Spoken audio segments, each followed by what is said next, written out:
こんにちは、テリーです。こんばんは、ゆっくりです。ご視聴ありがとうございます。ありがとね。さて前回は、黒曜石を掘りました。確かに掘ってばかりだったわね。もういい加減黒曜石は一生分掘った気がしますけど、一生分とは何個なのでしょうか。1024個くらいじゃないかしら。さてひとまずは、ビーコンを回収してしまいます。再生能力の効果が切れることに一抹の不安はありますけど、きっと大丈夫です。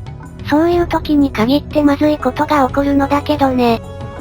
さて、ビーコンがないピラミッドは少し寂しいです。そこでこんなところにあるカボチャと松明を。また？すっごく偽物感があるのはわかってますが、他に代替品が思い当たらないんです。カビの生えた鏡餅もどきが2つになったわよ。さて何から手掛けようかと考えたのですが、やっぱり黒曜石採掘実験を終わらせてしまいます。あとたった2本だけ。つまりたった30分で終了するんです。そんなにかかるの？机上計算上の値を合計すると、1750秒になるんです。ちなみになぜ先送りせずにプレイ後すぐ実験再開したかというと、この実験はマウスとキーを長時間押しっぱなしにするからです。指がまだ元気なゲーム再開直後でないと耐えきれません。で、前回おっかない思いをしたクリーパー対策ですが、やっぱり湧いていないか確かめるのが最も単純な解決法です。手間はかかるけどね。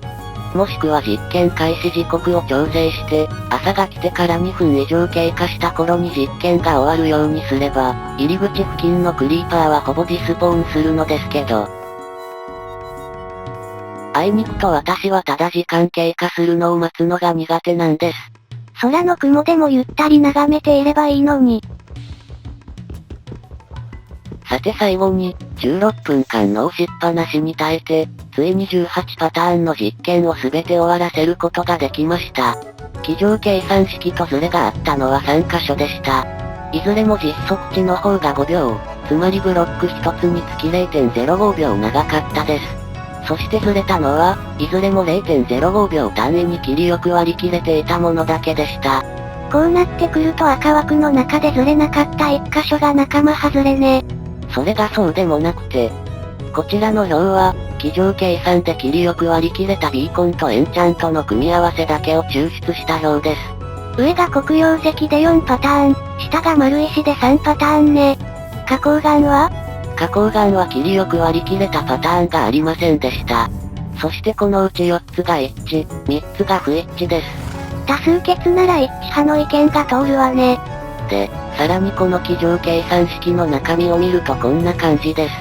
この中で途中計算では割り切れない怪しそうなものは、1.2 の序算、つまりビーコン効果の部分だけなのですが、ここだけ見てもどうも辻褄が合う話ができなさそうです。法則が読み切れないわね。まあそんなわけで、結局ずれた原因を特定できずじまいです。いずれ他のブロックで追加実験して、法則が見えてくればいいのですが。さてそれでは、ビーコンダイヤピラミッドの解体ショーを開催いたします。終わりの頃にはさばきたての新鮮なダイヤをお召し上がりいただけます。もちろん余ったら残りは全部テリーが食べるのよね。いえ、さすがに私もダイヤは食べ物だとは考えていません。で、2山目の解体に差し掛かったところでミスに気づきました。ピラミッドはこのように2枚に下ろすのが正しいさばき方です。先ほどは大変失礼いたしました。なんで3枚に下ろさないのよ。ピラミッドには骨がないからです。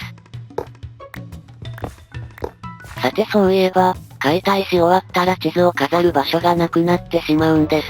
どうしたものか。採掘実験場に地図飾ったら横に100枚飾れるわよ。ひとまず仮置き場としてすぐ下のくぼみに移します。地図が見えづらくなりますが仕方がありません。そして、ようやくお掃除完了しました。ゴミだったの？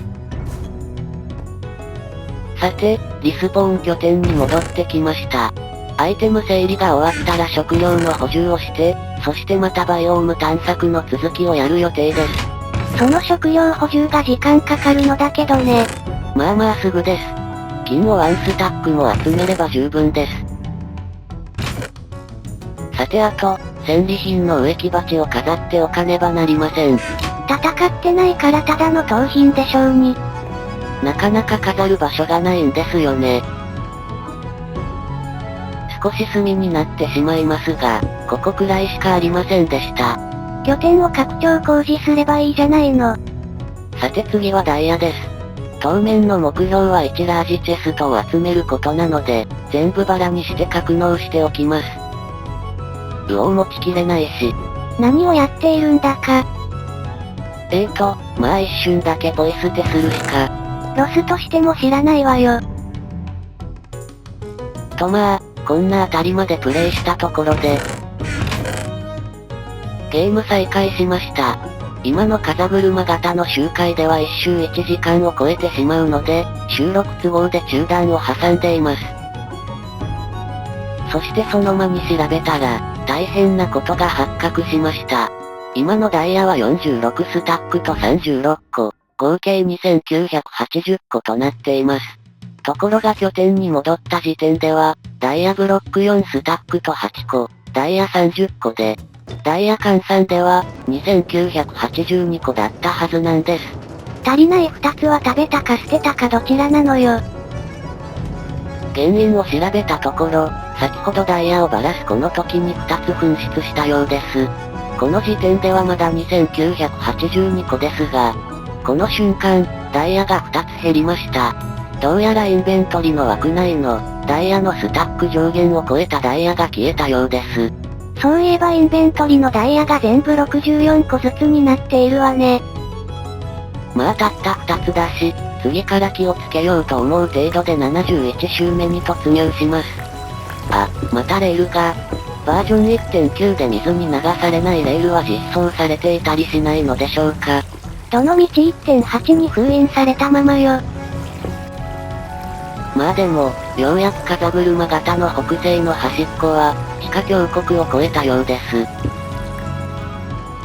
さて、開始2分で金鉱脈を掘り当て、これが12個も連なっていました。今は食料が入り用なのでありがたいです。2つの鉱脈が接していたのかしらね。その1分後にはダイヤを掘り当て、さりげなくツルハシが幸運であることをチラ見して掘りに行きます。そしてその40秒後、そろそろダイヤ3000個まであと2つ足りない、が来るかしら。まあそうなったら少ししょげます。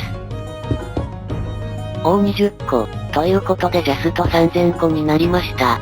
ダイヤ2個紛失した回があったわね。さて、いつもと感覚が違うのは、金への意識です。を取らねば。危なっかしいわね。地上を走り回るための重要な栄養素ですから、一粒でも無駄できません。そこまで言うなら、科学的腐食に対して極めて強い金を完璧に吸収消化しなさいよね。クリーパー。地上と違って地下では前方からしか現れず、しかも後方が安全圏内となっています。なので出くわしてもさほど恐れずに済むんです。代わりに上から降ってくることがあるけどね。まあ、慎重な姿勢さえ維持し続ければ、あらゆるモブはハードコアでも恐れることはありません。やっぱり地下の方がプレイするのは気持ちが楽なんですよね。改めて思いました。ちょっと慎重さが行き過ぎているわよ。調子よく掘り進んでいると、地下で手の届く距離で、エンダーマンと久々に出会いました。ドロップ増加3で4つゲットです。そういえば採掘通路上だとエンダーマンも入れないわね。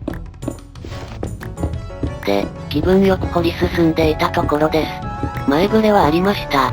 上下のテンポで採掘慣れをしているはずが、上の石を掘りそびれてしまったんです。何気に地上をうろついた分の疲労が溜まっていたのね。それも、ほんとめったにないのに、2回も。停電かしら。これはシャレにならないです。でも初見ではないのですぐ掘る。いやダメージがすごいので上位の金リンゴが先。お間に合った。で、ツルハシを。なぜ真上？意識して真上掘っていたんじゃなかったの？横に掘ってたつもりでした。とりあえず、生きててよかったというほかありません。ブロックにいきなり埋没するようなプレイ経験が過去にあったので、一定の冷静さを失わずに済みましたが、方向感覚を見失っていたのは盲点でした。掘り抜いて自力で抜け出すことはできなかったわね。真っ暗闇で確実に掘れるのは真上か真下だけ。すると即座に上位の金リンゴを食べて真下に掘るのが正解なのでしょうか。さて71周目終了しました。金は112個減っていますが、前回までに金の人参を量産した分と、先ほどの上位の金リンゴを消費した分が減産されています。そういえば金が企画目標の3分の1未満に戻ったわね。さて、今回はここまでです。疲れがどっと出ました。スリルが味わえていい息抜きになったわね。